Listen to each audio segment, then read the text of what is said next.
numéro de Djena Sport. Vous êtes bien sûr sur la web radio Djena. Émission débat sur les sujets de l'heure avec au menu ce mercredi les éventuelles conséquences sur l'issue des championnats nationaux suite aux perpétuelles retouches du chronogramme de la saison. Nous évoquons aussi les choix d'Abalo Dossé en rapport à la sélection nationale locale qui est en chantier pour le CHAN 2020 qui a lieu à partir du 4 avril au Cameroun. Et puis nous évoquons également l'arrêt total au niveau des différentes fédérations par rapport au championnat. Il n'y a pas eu de compétition la fin de la saison dernière. Nous sommes déjà en début de nouvelle saison. Silence total également au niveau de ces différentes fédérations. Question à nos invités qui sont déjà sur le plateau. Nous sommes avec Moudib Falana. Il est le directeur de publication du journal Le Mérite Sportif. Moudib, bonjour. Bonjour Latif, bonjour Edwige, et mes salutations vont également à l'endroit de tous ceux qui nous suivent en ce moment. Heureux de vous avoir sur ce plateau et surtout dans cette émission débat sur Djena Sport sur la web radio Djena. Également en studio, Edwige Apedo. Edwige, bonjour. Bonjour Latif, bonjour aux internautes et bonjour à Moudib.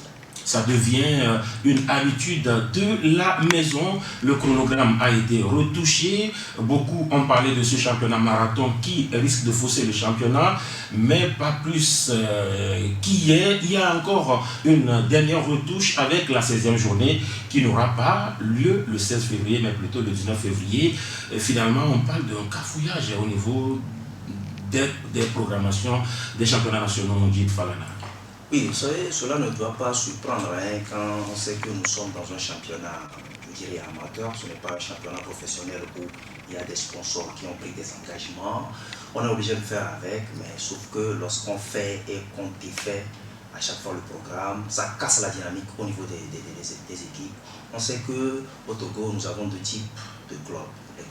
Si je vais parler de clubs, bien sûr, les clubs basés sur un modèle de gestion entrepreneuriale et dans cette en tout cas la logique, on peut citer des équipes comme la SOTR, la Stogo, pourquoi pas, mais de l'autre côté, il y a des clubs basés sur un modèle de gestion communautaire où on peut avoir des équipes comme Simassi de Sokodé, Unisport, Gomito, etc.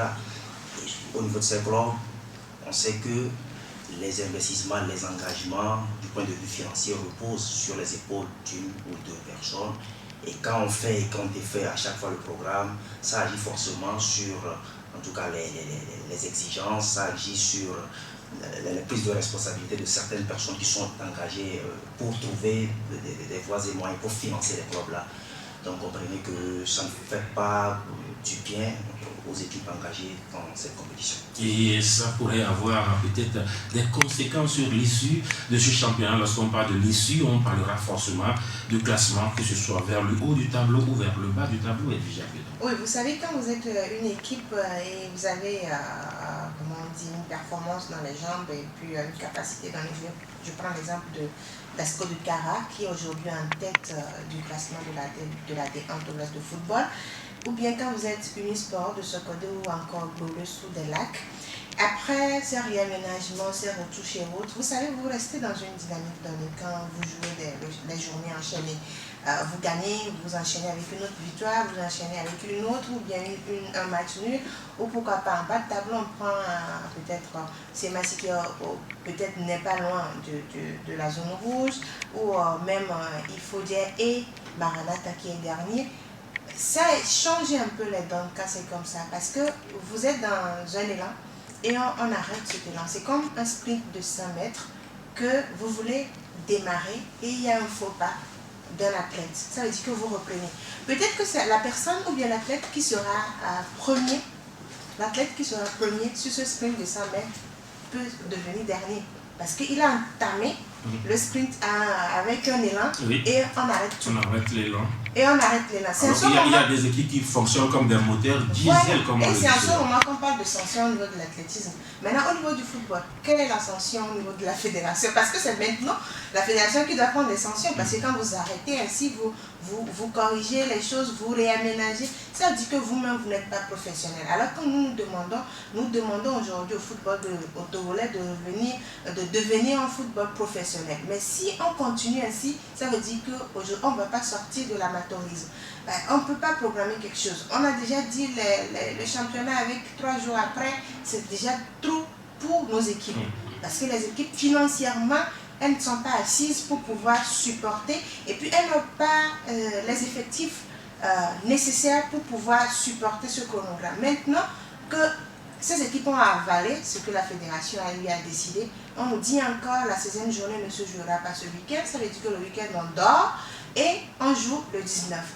On joue le 19. Est-ce que ces équipes sont vraiment à mesure de pouvoir développer le jeu nécessaire? Parce que quand vous jouez à un moment donné, vous vous arrêtez, vous perdez tout dans les jambes. Il faut reprendre. Je pense que la fédération doit prendre ses responsabilités. Il faut qu'on arrive à ce niveau où les premiers responsables de la fédération de football soient responsables de leurs actes. Parce qu'aujourd'hui, c'est vraiment, ça fait du mal à nos joueurs et même à ceux qui dirigent les différents clubs. Pour les faibles, ça équilibre, mais pour les forts, ça déséquilibre, hein, par rapport, je crois, à l'analyse de Edwige Apedo. On a pu dire que la fédération devait être rigoureuse par rapport à son chronogramme. On était à cette conférence de presse lorsqu'on donnait les dates avec rigueur. Personnellement, je faisais partie de ceux qui ont, en tout cas, souligné l'inquiétude. On nous a dit non, c'est parce qu'ils ont les moyens. Pour aujourd'hui, le championnat de 2e division a été retardé avant, bien sûr, d'être lancé, mais celui du foot féminin est totalement reversé dans les calendriers, comme on le dit. Oui, parce qu'il n'est pas encore totalement à l'abri des surprises. Il faut encore s'attendre à d'autres réaménagements parce que ça devient des habitudes ancrées en nous. C'est un peu dommage. Je l'ai dit tout à l'heure, c'est parce qu'on fait un championnat amateur. Je veux donner un exemple. La Tunisie ne participe pas, par exemple, au championnat d'Afrique des Nations, tout simplement parce qu'ils ont décidé de mettre en retrait leur équipe par rapport au championnat national. Semblerait-il qu'il y a un chevauchement au niveau des deux calendriers. Le championnat tunisien se jouera au moment où se jouera le CHAN. Donc, les Tunisiens ont décidé de ne pas participer parce qu'ils ont un championnat professionnel. Il y a un travail sérieux qui s'y fait et comprenez que des gens prennent des décisions, pas par hasard, mais sur des bases bien argumentées, bien solides. Ce n'est pas le cas au Togo, malheureusement. Malheureusement, ce n'est pas le cas au Togo. Et ça fait que voilà, les résultats sont en dents de scie. Lorsqu'on parle justement de ces résultats en dents de scie, on parlera de la SOTR qui a des objectifs nobles, c'est-à-dire revenir sur le continent. Cette équipe était dans une dynamique aujourd'hui. Ça, ce n'était pas peut-être un arrêt voulu par la fédération, c'était en tout cas une phase aller qui est finie et une phase retour qui est revenue. Sauf que la SOTR a perdu son élan. Et aujourd'hui, la fédération en rajoute en coupant véritablement l'élan. On va évoluer en parlant d'un club de 2e division qui est totalement à la rue, mais qui tente de se refaire à Gaza, qui a un nouvel entraîneur. Et lorsqu'on parle d'un nouvel entraîneur, c'est que l'ancien est parti, on parle de Maouna Kodjovi. Vous savez, quand vous êtes un ancien sélectionneur des Éperviers, vous prenez un club, ce n'est pas votre premier club au Togo, et que ce club qui envisage monter en première division, à Gaza a joué plusieurs années en D1, mais qui, avec cette gestion au niveau du club, on n'a pas pu se maintenir, on est allé en D2. Mais quand vous discutez avec les dirigeants, c'est de revenir. La saison dernière, c'était l'objectif. Et cette saison, l'objectif ou bien le but visé, c'était aussi de revenir en première division. Mais ils ont pris un entraîneur expérimenté. Je vais parler de Kodjovi Maouna. Il est resté au Dynamique togolais. On a vu ce qu'il a fait. Il était à la tête de la sélection togolaise. On a vu également ses performances. Sauf que parfois, quand vous prenez les règnes d'une équipe et que l'équipe ne comprend pas, bien n'adhère pas à votre philosophie, c'est compliqué surtout de s'imposer et d'avoir des résultats positifs. C'est ce qui se passe aujourd'hui avec Kodjovi Maouna. Et il a été grand en disant je laisse tomber, je jette les éponges parce que je ne peux pas continuer avec ce club-là. Gaza aujourd'hui est dernier dans la zone sud. Mais on ne peut pas voir Agaza à ce niveau au vu de ce que les dirigeants, les ambitions. On ne peut pas dire également qu'Agaza ne joue pas. Sur le terrain, il y a quelque chose. On sent également qu'il y a au moins quelque chose dans le jeu. On reconnaît ça, mais il y a, je ne sais pas, peut-être que c'est l'expérience qu'il a n'est pas suffisante pour pouvoir comment on dit, continuer avec le club. Il a laissé tomber, maintenant c'est Yenke qui est arrivé. On va voir, est-ce qu'il va apporter la solution nécessaire à Agaza pour qu'Agaza puisse se maintenir, parce que maintenant ce n'est plus le titre qui est en jeu, mais c'est le maintien d'abord, parce qu'Agaza est dernier et c'est possible encore pour les Verts de Tokon de se maintenir en deuxième division. Modib, il y a eu de l'élégance à tous les niveaux, j'ai envie de dire. Mawina qui donne sa démission, et puis au niveau des responsables d'Agaza, ils ont quand même été aussi nobles par rapport à cela, parce que ça devait sonner mal qu'on dise que voilà, Mawina est viré, la Gaza deuxième division, après tout ce qu'il a eu à faire dans le football. Oui, au-delà même de ce qu'il a apporté à Gaza, je pense quand même que Kodjovi Mawina est une référence dans la maison verte à Gaza. J'étais à l'Assemblée générale élective, j'ai vu Kodjovi Mawina qui était également présent ce jour-là. Et ce qu'il faut noter, c'est qu'à Gaza, c'est une grande communauté de supporters. C'est un club qui revient de très loin. Et lorsqu'on reprend avec une dynamique, il faut avoir le courage de rester un peu patient. Agaza a fait les beaux jours du football togolais, mais Agaza a connu quand même cette descente aux enfers-là. Ce n'était pas Kodjovi Mawina l'homme de la situation, à mon humble avis, même s'il a eu à apporter beaucoup de choses au club. Et par rapport à ce championnat, est-ce que c'était Kodjovi Mawina qu'on devait mettre au devant de la scène comme il a fini la saison dernière quand même avec Agaza. Oui, mais par rapport à cette reprise, je me dis quand même que Kodjovi Mawina devrait se reposer. Mais aujourd'hui, ce qu'il faut saluer, c'est l'élégance de ce monsieur, qui a toujours été d'ailleurs. Il a su que vraiment, il faut peut-être laisser les choses avant que les choses ne vous laissent. Et Mawina, moi personnellement, je salue sa décision. Également, il faut noter la patience, la hauteur d'esprit au niveau des dirigeants d'Agaza, notamment avec son premier responsable, le club sur de bons rails. Et ils ont quand même la ressource nécessaire pour le réaliser. Je me dis que la force de cette équipe va se reposer maintenant sur le discours. Il va falloir réorganiser les troupes. Agaza a des atouts. Quand on parle d'atouts, j'ai parlé tout à l'heure de la grande communauté que possède ce bloc. On peut remobiliser tous les acteurs autour de ce bloc. Mais d'aucuns pensent que voilà, Mawina aurait pu peut-être finir la phase aller, ou il devrait y avoir un intérimaire pour finir la phase aller, et que voilà, que Yenke Kodjo vienne peut-être conduire l'équipe à partir de la phase retour. Votre appréciation sur justement cette éventualité? Je pense que Agaza a aligné des comptes performances et c'est sous Kodjovi Mawina.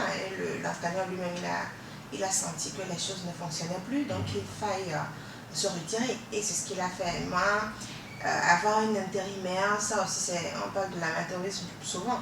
Quand vous savez que ça ne marche plus, votre entraîneur démissionne, ou soit vous laissez l'adjoint continuer jusqu'à la phase aller, et à la phase retour, vous engagez un nouvel entraîneur. Sauf que vous sentez qu'il y avait des négociations.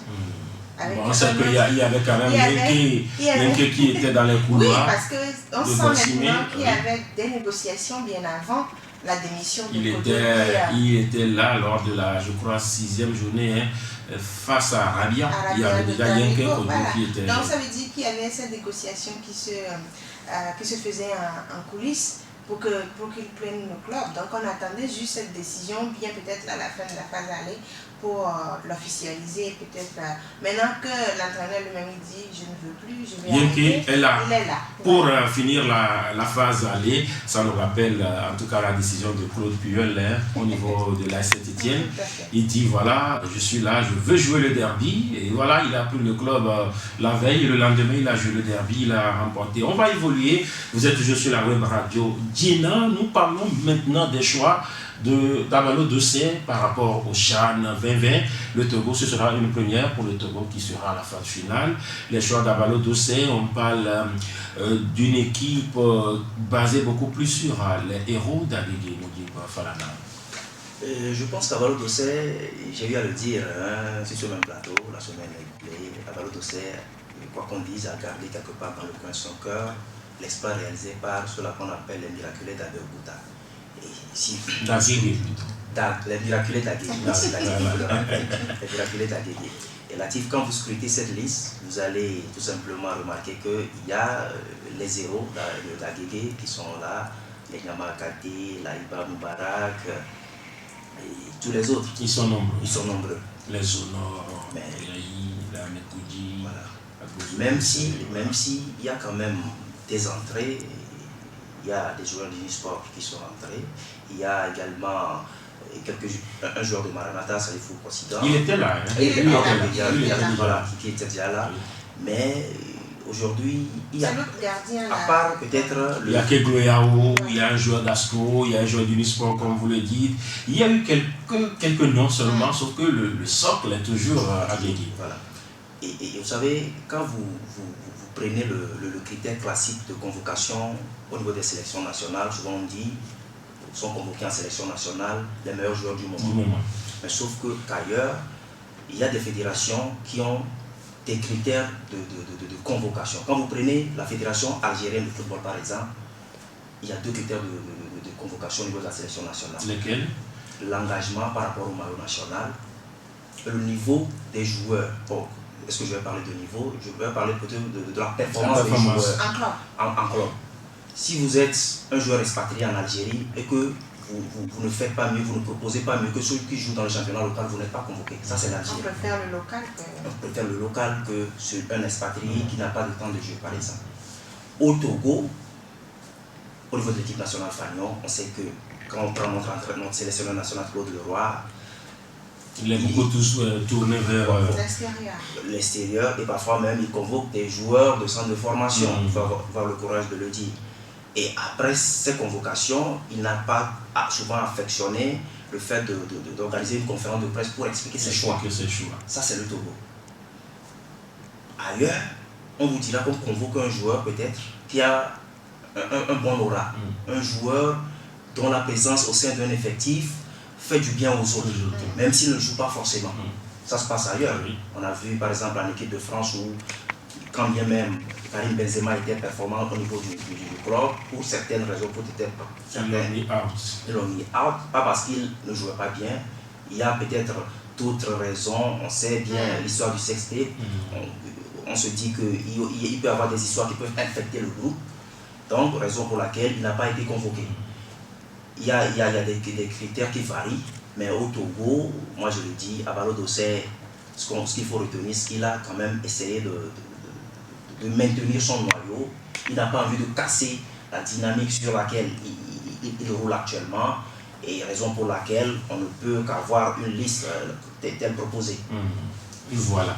Sauf que justement, à Valo d'Ossé, un rendez-vous avec l'histoire, on espère que les résultats seront bons parce que là, lorsque vous prenez les gardiens de but, on a parlé du cas Aïba Moubarak qui est, à mon avis, même si ça ne fait pas l'unanimité, il y a quand même des cas où on peut comprendre. Il me dit vient quand même de le souligner, c'était le gardien titulaire de toutes les éliminatoires.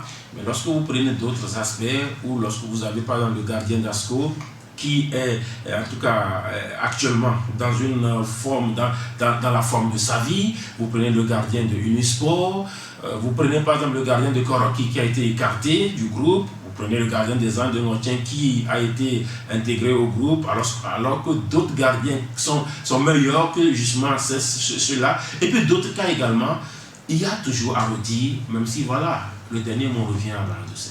Vous savez, à Valo d'Ossé, c'est une première qualification pour le Togo. Les éliminatoires, oui, on a éliminé le Bénin, on a éliminé le Nigeria. Maintenant, on doit faire face à d'autres équipes pour la phase finale. Aujourd'hui, si on a des ambitions, on prend ceux qui sont meilleurs pour y aller. On ne doit pas se dire c'est parce que ce sont ces joueurs qui nous ont qualifiés pour la première fois au CHAN qui sont obligatoirement sélectionnables. Ce n'est pas ça. Sauf qu'ils ont quand même un vécu. Ils ont un vécu. Et puis une petite chance quand même. Ils ont une petite chance. Maintenant, il faudrait que ces joueurs soient performants. Ce n'est pas parce que... Il faut que les joueurs sachent que oui, on a qualifié le Togo pour le Tchad, mais il faut qu'on mérite maintenant notre place pour aller au Cameroun. Mais si le joueur se dit, même si je ne mérite pas ma place pour aller au Cameroun, parce que c'est moi qui étais au Nigeria, parce que c'est moi qui ai qualifié le Togo pour le Tchad, dont je serai sélectionné, quel que soit ce qu'il fait en club, il sait qu'il sera en sélection locale. Je pense qu'il faudrait que Abalo Dossé arrive à faire changer ça. Aujourd'hui, vous avez parlé des gardiens. Il y a le gardien d'Asco de Kara. Il mérite clairement. Certain Sama Madi, parce que Asco est clairement la meilleure défense de ce championnat. Asco est en tête du classement. Il faut d'abord valoriser ceci. Dire à Asco n'a que deux joueurs, par rapport à ce que vous faites, par rapport à vos performances, vous méritez vraiment, parce que ce sont ces joueurs qui font Asco aujourd'hui. On a eu plus de 5 joueurs de l'ASK en sélection locale. C'est parce que à l'époque, ASK était en tête. Il y avait une bonne, il y avait de bons résultats au niveau de l'ASK. Et ce sont ces joueurs qui faisaient l'ASK. C'est pourquoi ils ont mérité la sélection. Je pense ils sont toujours là. Ils sont 6. Et même sans Nan, ils sont toujours 6. Moi, je pense Abalo Dossé peut garder un petit noyau du Nigeria et faire une vraie sélection. Il y a de bons joueurs. Et ça dit qu'elle est fausse, cette sélection. Non, parce qu'aujourd'hui, il y a des joueurs qui sont sur cette liste qui ne méritent pas d'être là. Et c'est une réalité, c'est une pertinence. Il y a des joueurs sur cette liste qui ne méritent pas d'être là et qui trichent les autres joueurs. Je vais parler aujourd'hui des joueurs de la D2. Il n'y a aucun joueur de la deuxième division. Est-ce que ces joueurs ne sont pas en championnat togolais? Est-ce que ces joueurs n'évoluent pas sur le territoire togolais? Non, ces joueurs, il faut donner de la chance. La Fédération togolaise de football, le ministère des Sports, donne ce qu'ils peuvent au club de la deuxième division. Mais ces jeunes-là jouent pourquoi? Pour monter seulement en D1, mais prouvez que vous êtes en D2, mais vous pouvez être en sélection locale. Il y a un cas, justement, je me rappelle toujours que vous êtes sur la web radio Djeda, l'émission c'est Djeda Sport, il y a un cas, Issam Tchadjobo, que je le dis partout où je passe, ce joueur n'a qu'un seul match de championnat de D1, et Abalo l'a convoqué, mais selon moi a raison, parce que c'est un joueur talentueux, mais qui a fait ses preuves cette année sur le campus universitaire dans le tournoi Le Grand 8. Il a fallu qu'Abalo Dossé le voie une seule fois pour qu'il le sélectionne, mais à raison, je dis bien à raison, parce que le joueur méritait quand même d'être là. Ça suppose que s'il n'avait pas ce match de championnat dans les jambes, Abalo Dossé aurait pu également le prendre sur le campus, parce que c'était un joueur de la D1 la saison dernière, mais qui était blessé et qui est revenu. Ça suppose que même en deuxième division, on peut avoir des valeurs. Vous savez, quoi qu'on dise, la liste n'est pas encore arrêtée. Oui. Et je suis tout mais à on fait. se prépare, Oui, on se prépare pour le Cameroun. Je suis d'accord avec Edwige qu'Abalo Dossé doit être beaucoup plus regardant sur ce qu'il est en train de faire. Abalo Dossé, à mon humble avis, est en train de tomber un peu dans la facilité. Parce que pour faire un choix, c'est un sacré travail. Nous sommes qualifiés, certes, la compétition va monter d'un cran. Il va falloir jouer avec les meilleurs. Même s'il a en tête de garder le noyau qui a fait qualifier le Togo, il doit se départir beaucoup du sentiment. Voilà, des sentiments, des affinités, de certaines affinités, et de suivre le championnat. Moi, j'ai eu à le dire, Abalo Dossé, à un moment donné, a été victime de certaines influences extérieures, même si l'intéressé l'a démenti une fois quand on a partagé un plateau d'émission. Je pense quand même qu'à un moment donné, il était sous certaines influences et j'ose croire qu'actuellement ce n'est pas le cas. C'est pourquoi je dis qu'il ne doit pas tomber dans la facilité. Il doit lui-même prendre son bâton de pèlerin pour suivre le championnat, voir quel joueur il faut convoquer encore dans cette sélection. Comme on le dit, la liste n'est pas encore arrêtée. Mais le plus important aujourd'hui, c'est d'ouvrir cette sélection de façon qualitative. Ce qu'il faut noter aujourd'hui, c'est que malheureusement, au niveau du championnat, vous allez remarquer que les clubs jouent avec les mêmes joueurs. La SK et Maranatha ont fait la campagne africaine, la saison, en tout cas cette saison. Vous allez remarquer que si l'advenait qu'un autre club se qualifie, ils vont encore piocher dans les effectifs de ces clubs-là qui ont fait encore les mêmes joueurs. On aura encore les mêmes joueurs. C'est un peu ça. Ce n'est pas comme dans les années 90 où Feu Quetelet, par exemple, était capable de mettre sur pied 2 équipes types. Aujourd'hui, quand vous prenez cet effectif-là, peut-être on aura 10 bons joueurs. Plus et on fait avec le reste. Voilà, genre avec 4 même, c'est trop dit, voilà. 2 ou 3. Donc c'est malheureusement un peu ça. Le Togo, c'est un petit pays de par sa superficie, mais qui contient de grands hommes. Et quand je dis ça, ça veut dire que ce n'est pas le talent qui manque dans ce pays. Donc, Abalo Dossé aujourd'hui doit reprendre son bâton de pèlerin sur le championnat. Pourquoi pas faire aussi ce clin d'œil là aux joueurs de la D2 comme la solitude à l'heure et c'est très important de le faire. Voilà, avant de parler du Cameroun, de la phase finale, le tirage arrive, mais il y a quand même une responsabilité à laquelle le Togo, le gouvernement, la fédération devrait faire face. Depuis là, on ne parle pas de la gratification, parce qu'il y a eu quand même une qualification à il y a eu une qualification à Guégué. Et jusque-là, on ne parle pas justement de la prime de qualification, et aujourd'hui cela pourrait amener Abalo Dossé à continuer par peut-être je dirais gratifier ces joueurs-là justement pour une phase finale. C'est un autre problème au Togo. On dit quelque chose et on ne tient pas à ce qu'on a sorti. Le ministre des Sports a déclaré que les joueurs auront des primes de qualification. Ça a été toujours le cas avec la sélection A. Aujourd'hui, on a parlé de ça, de la gestion des sélections au Togo, que ce soit des autres disciplines comme du football. Quand vous prenez la sélection A, elle a tout. Elle a tout. Quand on va commencer bientôt, on va reprendre avec les éliminatoires, vous verrez, les primes de campement ne tardent pas pour être versées au niveau de la sélection A. Quand il y a une victoire, la prime de victoire ne tarde pas. Même la prime de match nul ne tarde pas. Mais je ne peux pas comprendre. Ils vont au terrain avec ces primes. Hein? Je dis, ils vont. C'est les voyages, ils voyagent avec ces primes. Il y a toujours cette mallette-là. Ils auraient pu être à Guégué avec cette mallette-là. Il y a toujours cette mallette. Parce que c'est des prévisions qui se font. Des prévisions pour une victoire et pour un match nul. Des prévisions. Et la prime de campement, bien sûr, parce que la prime de campement, c'est automatique. Donc, des prévisions pour une victoire et pour un match nul. Maintenant, quand les jeunes allaient au Nigeria, on savait que c'est le match, soit de la qualification ou le match de l'élimination du Togo. On prend les primes.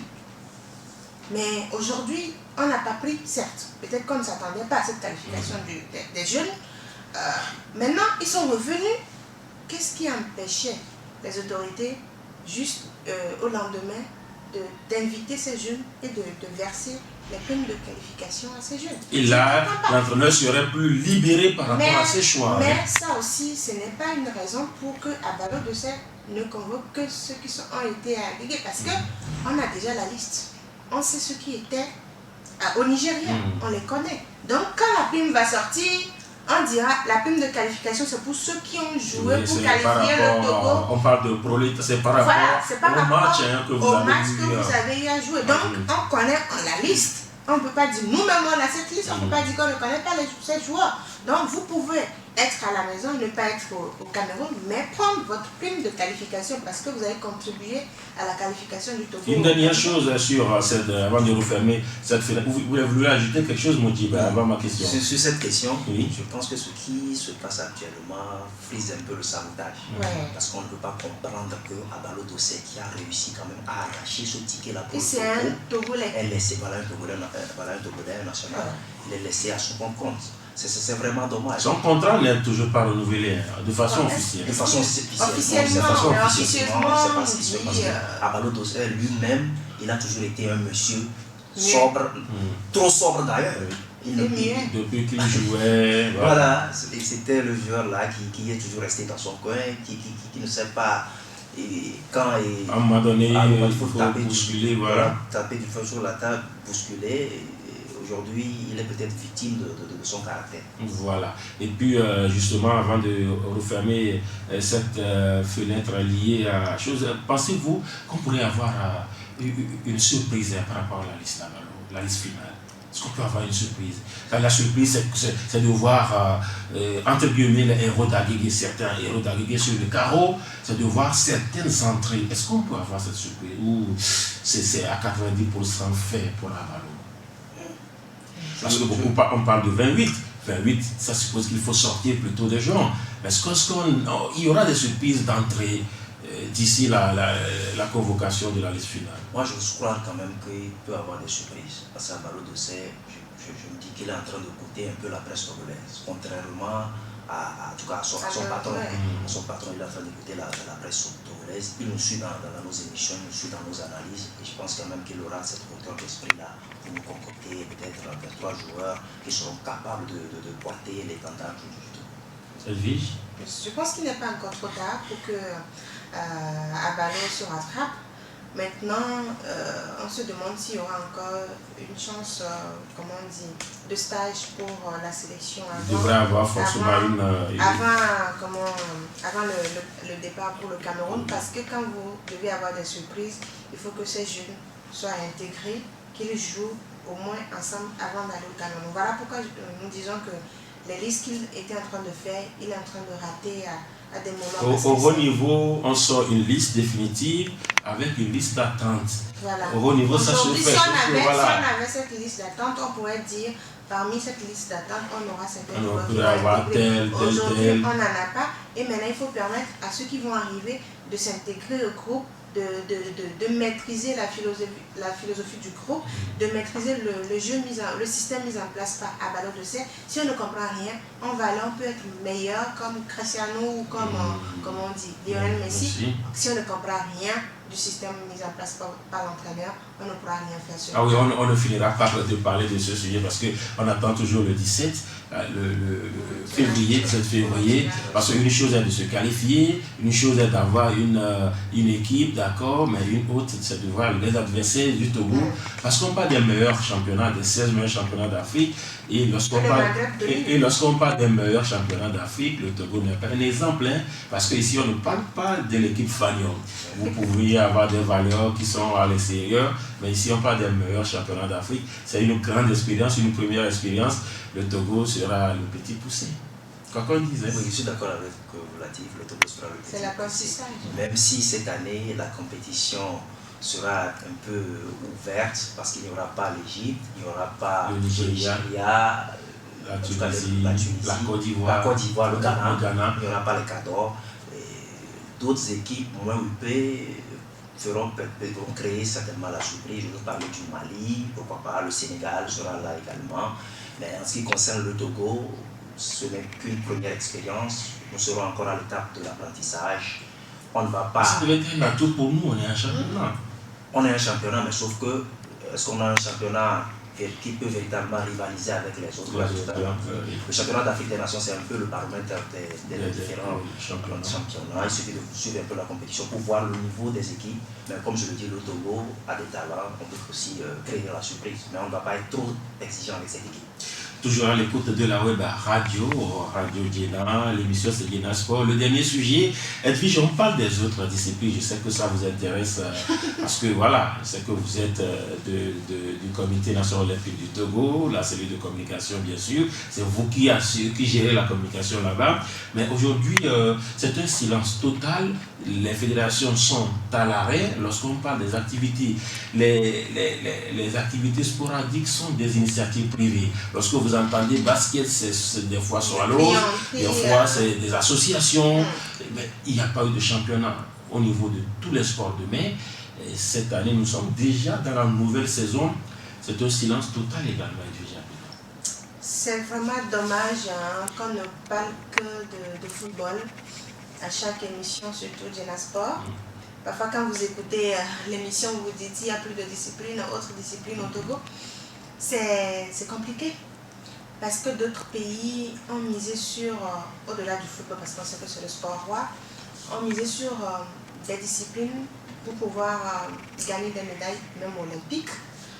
Mais quand vous prenez le Togo, la saison dernière, c'était vraiment dommage pour les sportifs. Je vais parler des athlètes. Vous prenez le basketball. Ils n'ont pas organisé le championnat national. Le handball, le volleyball, le tennis mise souvent sur les circuits africains. Quand vous prenez... Mais ils n'ont pas fait de championnat. Oui, voilà pourquoi je dis... Que ce soit tennis ou tennis de table. Le tennis de table également n'a pas organisé de championnat. Quand vous prenez les arts martiaux, le taekwondo, c'est un tournoi qui a été organisé, ou bien deux. Le karaté, complètement effacé, c'est un tournoi d'un privé.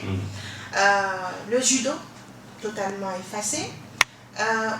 L'escrime, c'est en ce début d'année 2020 qu'on a eu à entendre parler d'un championnat national. Et ce championnat, on ne sait pas s'il est de la saison dernière ou de cette nouvelle saison. Je pense que ça sera le championnat de la saison dernière. Donc, la raison évoquée, c'est le manque de subventions pour pouvoir assurer. Je pense qu'à chaque budget de l'État, il y a un budget destiné au sport.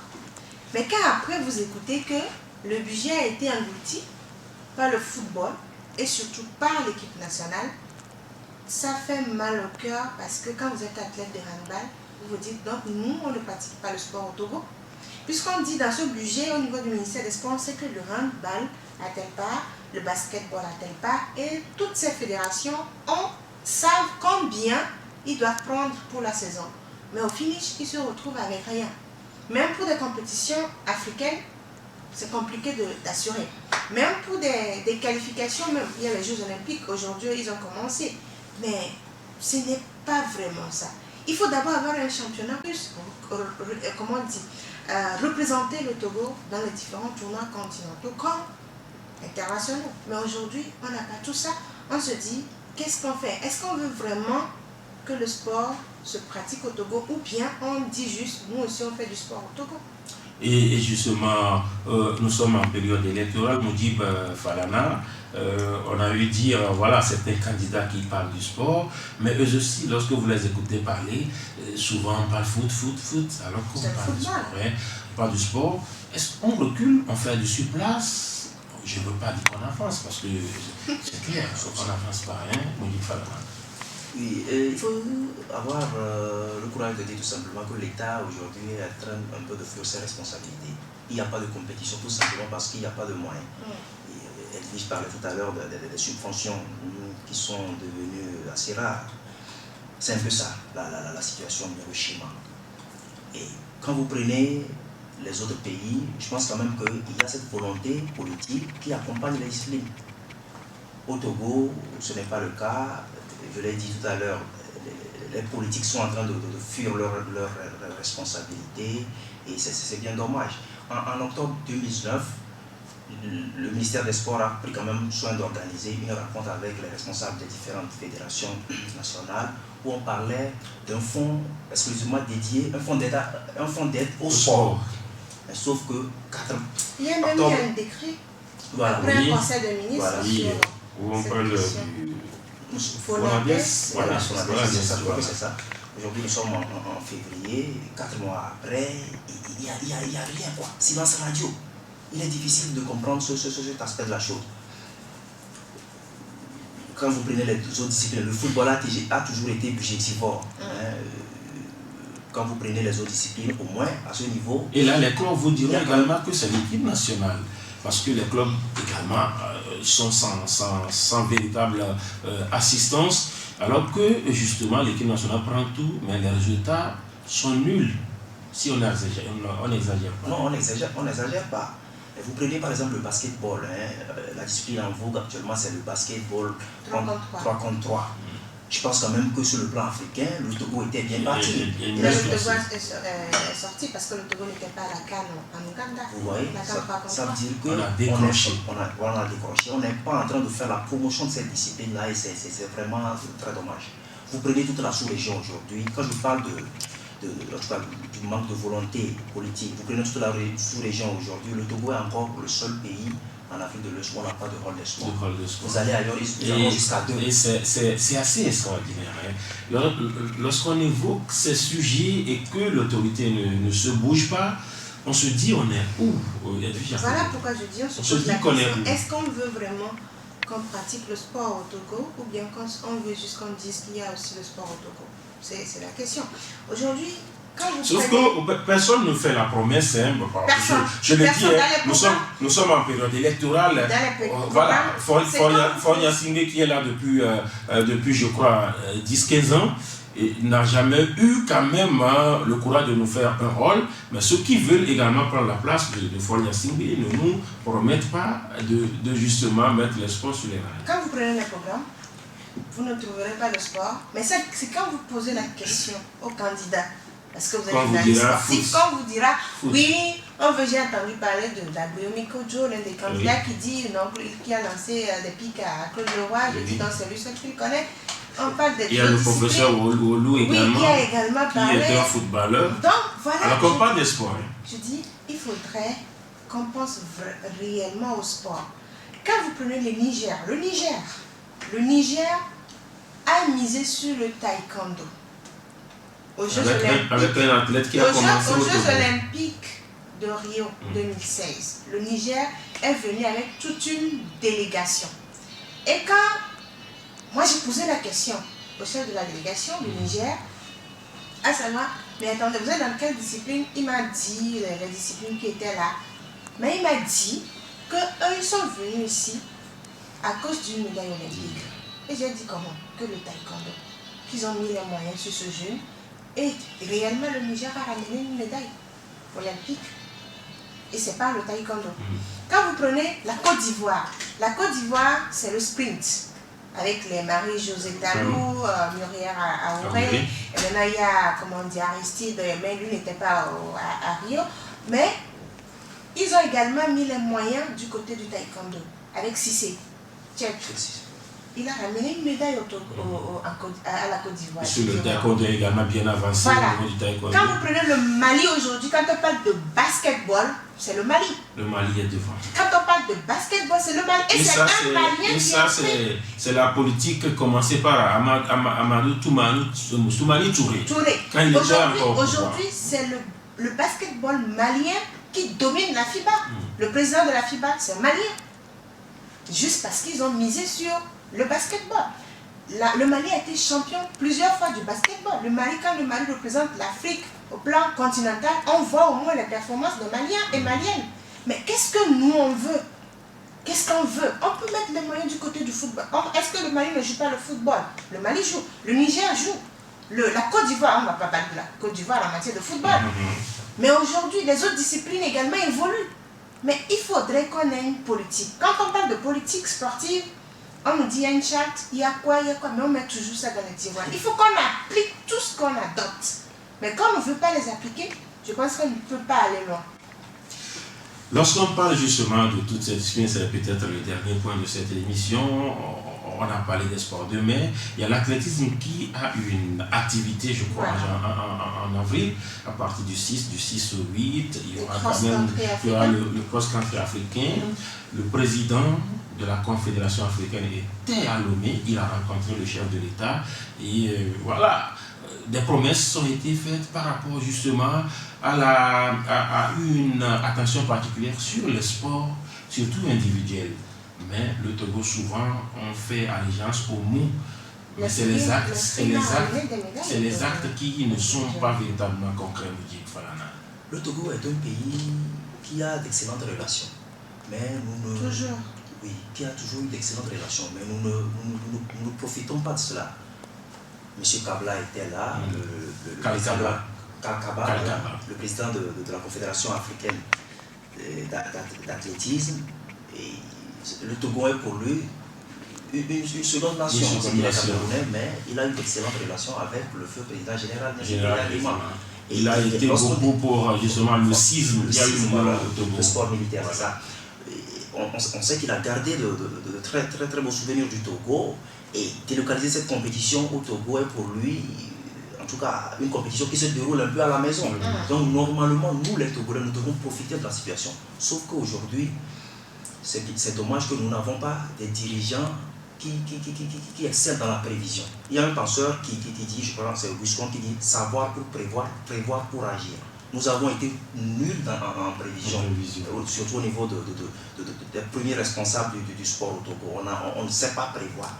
Edwige parlait tout à l'heure de la Côte d'Ivoire, du Mali. C'est parce que ces pays-là, à un moment donné, ont compris que pour évoluer dans le sport, il faut de ces sports-là qui peut-être peuvent faire rayonner le Togo. Si les sports de main ont des difficultés, peut-être d'autres sports individuels. L'athlétisme sera, en tout cas le Togo sera la capitale africaine de l'athlétisme à partir du 6 avril pour le championnat d'Afrique de cross-country. Le président de la Confédération africaine était à Lomé, il a rencontré le chef de l'État. Peut-être que beaucoup de choses vont bouger à ce niveau-là.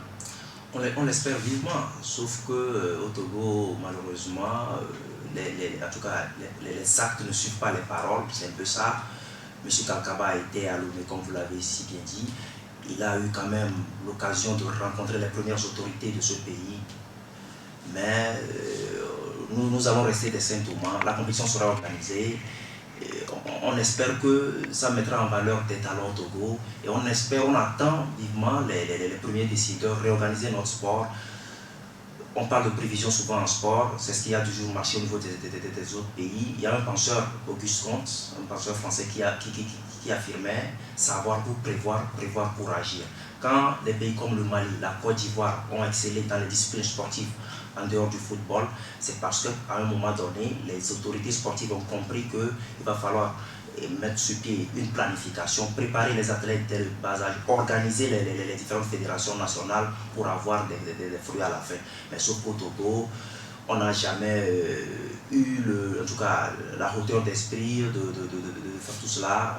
C'est un peu dommage, mais on espère quand même. On va continuer par croire. Nous avons dû dire que M. Kalkaba Malboum a conseillé le chef de l'État togolais de miser sur le sport individuel. Les étrangers qui arrivent, ils conseillent toujours notre chef de l'État, mais qu'est-ce que ça donne après? Quand vous prenez le cyclisme, il y a toujours des tours internationaux.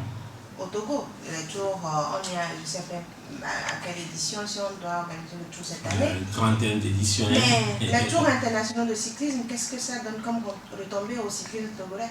Rien.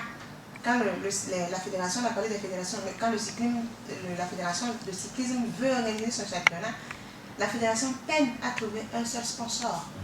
Mais quand l'étranger arrive pour organiser, on voit ce que ça donne. Il va jusqu'à la présidence également, ce que je dis. On donne toujours des conseils à nos dirigeants.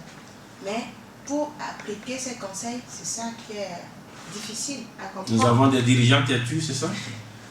Bon, des dirigeants qui ont d'autres ambitions que le sport. C'est ce que je vais dire.